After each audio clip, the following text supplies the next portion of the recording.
डबरा में संविधान निर्माता भारत रत्न डॉक्टर भीमराव अंबेडकर की जयंती बड़े ही हर्षोल्लास और धूमधाम के साथ मनाई गई। इस अवसर पर राजनीतिक एकजुटता का भी अनोखा नजारा देखने को मिला, जहां अलग अलग दलों के जनप्रतिनिधि एक ही मंच पर नजर आए। पूर्व गृह मंत्री डॉक्टर नरोत्तम मिश्रा, क्षेत्रीय विधायक सुरेश राजे और नगर पालिका अध्यक्ष लक्ष्मी देवी ने बाबा साहब की प्रतिमा पर पुष्प अर्पित कर उन्हें नमन किया। डबरा शहर के प्रमुख चौराहे पर स्थित बाबा साहेब की प्रतिमा पर सुबह से ही माल्यार्पण करने वालों का तांता लगा रहा। पूर्व गृह मंत्री ने डॉक्टर अंबेडकर को राष्ट्र निर्माता बताते हुए उनके विचारों को आज भी प्रासंगिक बताया। वहीं विधायक सुरेश राजे ने इस अवसर पर संबोधन देते हुए कहा कि बाबा साहब किसी एक वर्ग के नहीं बल्कि पूरे देश के प्रेरणा स्रोत हैं। उनके बनाए संविधान ने ही भारत को मजबूती दी है।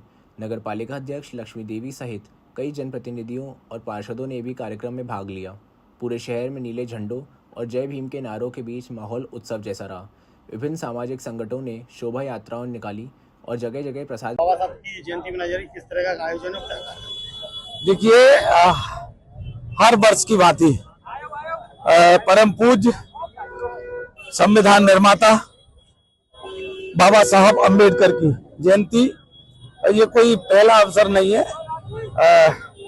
एक लंबे समय से डबरा का अपना एक ऐतिहासिक महत्व है और मैं समझता हूँ आज बाबा साहब की जयंती हर वर्ष की भांति धूमधाम के साथ भी मन रही है। और सबसे एक अपील भी करता हूँ आपके माध्यम से कि हम सब संस्कारित होकर, संगठित का मतलब ये नहीं है, संगठित होने का मतलब है कि हम सब अपने अपने कर्तव्य को भी समझें। हमारा कर्तव्य क्या है? ये बाबा साहब के बनाए हुए संविधान पे चलने वाले अगर हम लोग हैं तो हमें उसका पालन भी करना होगा।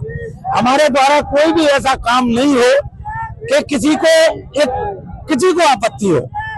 और हमारे बाबा साहब ने पूरे देश को एकता में पिरोए रखने वाला संविधान दिया। और ये किसी एक वर्ग विशेष की जयंती नहीं है, न किसी एक समाज की जयंती में लोग शामिल हैं। ये पूरे देश का हमारे लिए जयंती का महत्व है।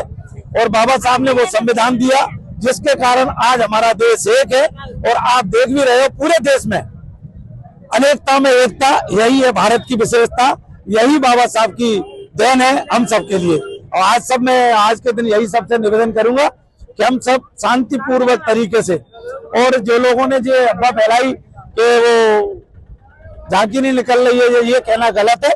झांकी निकल रही है लेकिन एक व्यवस्था के तहत। भाई ठीक है, पुल पे अगर हमको खतरा है तो हम वो खतरे को मोल नहीं ले सकते, क्योंकि हम नहीं चाहते कोई होनी अनहोनी का आरोप कलंक हमारे ऊपर लगे। इसलिए अंतर क्या पड़ता है? अगर पुल के उस तरफ से हमारी झांकी है बाबा साहब की, बाबा साहब तो पूरे विश्व फलक पे आप 200 से ज्यादा देशों में जयंती मनाई जा रही है। सिर्फ हिंदुस्तान की बात नहीं है, ये हमारे लिए गर्व का विषय है।